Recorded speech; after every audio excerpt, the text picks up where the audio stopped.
पाकिस्तान को मुर्दाबाद कहने के लिए मुझे किसी के वैलिडेशन की जरूरत नहीं है। अगर ऐसे वक्त में हम अपने जज्बात का इजहार नहीं करेंगे तो क्या फायदा।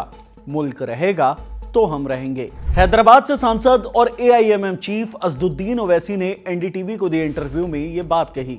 असदुद्दीन ओवैसी का ये और इसी तरह के और भी बयान तब आ रहे हैं जब भारत और पाकिस्तान के बीच तनाव की स्थिति है। तनाव भी ऐसा कि बॉर्डर के दोनों तरफ से अलग अलग अटैक की खबरें आ रही है। 8 मई की रात आपने खबरें देखी ही होंगी। पाकिस्तान ने जम्मू, पंजाब और राजस्थान के सीमावर्ती इलाकों में ड्रोन अटैक की कोशिश की, जिसे भारतीय सेना ने नाकाम कर दिया और जवाबी कार्रवाई भी की। इससे जुड़ी रिपोर्ट्स हम लगातार खबरगांव के YouTube चैनल पर आपके लिए लेकर आ रहे हैं, लेकिन इस वीडियो में असदुद्दीन ओवैसी की बात करेंगे। पहलगाम हमले और फिर ऑपरेशन सिंदूर को लेकर उन्होंने जो बयान दिए हैं उस पर बात करेंगे।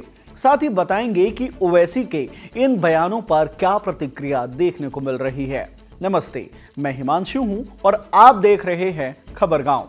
जो ऑपरेशन सिंदूर हुआ उसका मेरी नज़र में सबसे बड़ा इम्पोर्टेंस ये है कि मुरीद की और भावलपुर पर अटैक होना, ये नॉन टेररिस्ट ऑर्गेनाइजेशंस के हेडक्वार्टर्स हैं। ये बहुत अहम बात है। तुर्किया को हमको समझाना है कि तुर्किया पूरे विश्व में एक ऐसा कंट्री है जो अपने ही देश में जो टेररिस्ट ऑर्गेनाइजेशन है कर्ड्स, उनको बॉम्ब करता है। सबसे पहले आप एक वीडियो देखिए जो एआईएमआईएम ने अपने एक्स अकाउंट पर पोस्ट किया है। पाकिस्तान मुर्दाबाद, पाकिस्तान मुर्दाबाद, भारत जिंदाबाद, भारत जिंदाबाद।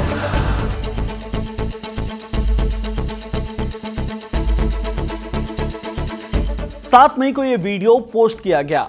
इस वीडियो को सोशल मीडिया पर अलग अलग कैप्शन के साथ शेयर किया जा रहा है, लेकिन पहलगाम हमले और भारत की जवाबी कार्रवाई के बाद ओवैसी का इकलौता बयान ये नहीं है।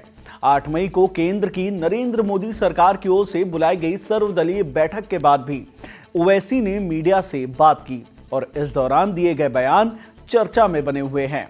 एक तो बयान यही है कि पाकिस्तान को एफएटीएफ की ग्रे लिस्ट में डाल दिया जाए। तो यूएस को हम रिक्वेस्ट करें, उनको लॉबी करें कि ये टीआरएफ को एक फॉरेन टेररिस्ट ऑर्गेनाइजेशन बनाए, पाकिस्तान को एफएटीएफ की ग्रे लिस्ट में डाला जाए। यूनाइटेड किंगडम से हमने ट्रेड डील किया है, अब क्या क्या बहुत सी चीज़ें कम हो जाएंगी, टैरिफ कम होगा, तो हम यूके गवर्नमेंट से कहें कि वो भी टीआरएफ को बैन करें और यूके ट्रेजरी पाकिस्तान को सैंक्शन करे। एफएटीएफ यानी कि फाइनेंशियल एक्शन टास्क फोर्स, ये एक इंटरनेशनल बॉडी है जो देशों की मनी लॉन्ड्रिंग और टेरर फंडिंग पर नजर रखती है। ओवैसी ने अपने बयान में पाकिस्तान को जिस ग्रे लिस्ट में डालने की बात कही उसे भी एक लाइन में समझ लीजिए। जिन देशों में मनी लॉन्ड्रिंग और टेरर फंडिंग के लिए सुरक्षित माना जाता है और जो देश इसे बढ़ावा देते हैं उन्हें एफएटीएफ की ग्रे लिस्ट में डाल दिया जाता है। 2022 में पाकिस्तान को ग्रे लिस्ट से हटा लिया गया था, लेकिन एक बार फिर पाकिस्तान को इस ग्रे लिस्ट में डालने की मांग उठ रही है और ओवैसी भी ये मांग करने वालों में सबसे आगे की लिस्ट में है। बहरहाल ऑल पार्टी मीट के बाद ओवैसी ने यह भी कहा है कि सरकार के पास एक सुनहरा मौका है कि पाकिस्तान को जवाब दे और कश्मीरियों को अपना ले। अब कश्मीर में गवर्नमेंट को के पास एक बहुत सुनहरा मौका है, तारीखी मौका है कि वो यकीनन पाकिस्तान को कन्फ्रंट करें, मगर कश्मीरियों को अडॉप्ट करें। आप कश्मीरियों को ख़रीब करें और ख़ास तौर से मैंने कहा कि जो पूंछ में जो लोगों की मौत हुई, सिविलियन लोगों की, और उरी में जो लोग ज़ख्मी हुए, जिनके घर को नुकसान पहुंचा, गवर्नमेंट उनको टेररिस्ट विक्टिम का ऐलान करे, क्योंकि पाकिस्तान शेलिंग में उनकी मौत हुई है।